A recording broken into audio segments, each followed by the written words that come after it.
नोएडा में किसान जमीन मुआवजे की मांग को लेकर आंदोलन कर रहे हैं। पंजाब, हरियाणा और देश भर से किसान 13 फरवरी को दिल्ली कूच करने वाले हैं।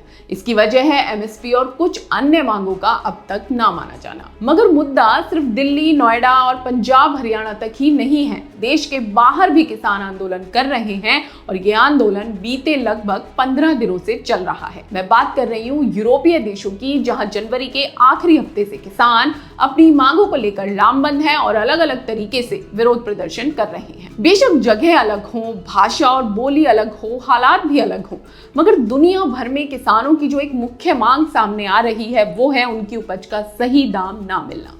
देखिए कैसे एमएसपी यानी फसल का सही दाम ना मिलने का मुद्दा दुनिया भर में करवा रहा है किसान आंदोलन। शुरुआत करते हैं स्पेन से, जहां आज किसान आंदोलन का दूसरा दिन है और देश भर में किसान ट्रैक्टर मार्च कर रहे हैं। इसकी वजह से कई हाईवे जाम हैं। किसानों की नाराजगी है यूरोपियन यूनियन की कृषि नीतियों को लेकर। वो चाहते हैं अपनी फसल का पूरा और सही दाम। यूरोपीय देशों में किसान आंदोलन के इस दौर की शुरुआत हुई थी 26 जनवरी को फ्रांस से।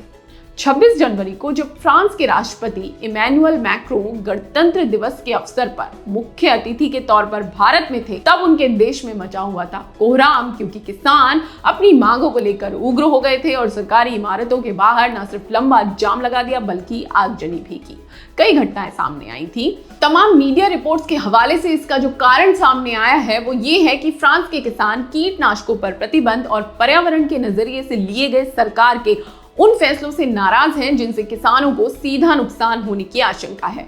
मतलब यहाँ मुख्य नाराजगी है चुकंदर किसानों की। चुकंदर के किसान जिस कीटनाशक का प्रयोग करते हैं उस पर यूरोपियन यूनियन की एक अदालत ने बैन लगा दिया है। इससे चुकंदर की बुआई और उससे बनने वाले चीनी के कारखानों के बंद होने का खतरा पैदा हो गया है।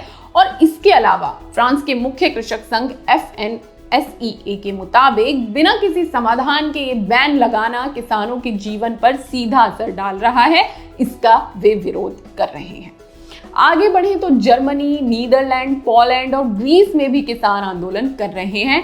यहाँ किसानों की मांगे हैं फसल की गिरती कीमतों, बढ़ती लागत, कड़े नियमों, कर्ज, जलवायु परिवर्तन और विदेश से सस्ते दाम पर चीजें इंपोर्ट होना। इसके अलावा किसानों को दी जाने वाली सब्सिडी में कटौती करना और ट्रैक्टर्स पर टैक्स छूट को खत्म करना भी किसानों के लिए समस्या बन रहा है। ऐसे में किसानों की मांग है कि सरकार इन समस्याओं का समाधान करे, वरना ये धरना जारी रहेगा। तकनीकी रूप से हालात और परिस्थितियां और सरकार की नीतियां और फैसले अलग अलग हो सकते हैं, मगर इन किसान आंदोलनों से जो एक चीज साफ हो रही है वो ये है कि दुनिया भर के किसान अपनी फसल का सही दाम पाने के लिए आज भी संघर्ष कर रहे हैं। अब तक स्थिति हमने भारत में देखी थी, लेकिन अब हालात यूरोप में भी इसी तरह के हैं।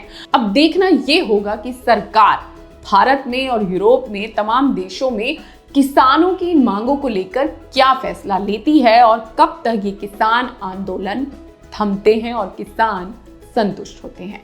खेती किसानी से जुड़ी ऐसी खबरों पर तमाम अपडेट्स के लिए आप देखते रहिए किसान तक। अगर ये वीडियो आपको पसंद आया है तो इसे लाइक जरूर करें। अगर चैनल अभी तक सब्सक्राइब नहीं किया है तो कर लें और नोटिफिकेशन पाने के लिए बेल आइकन भी दबा दें।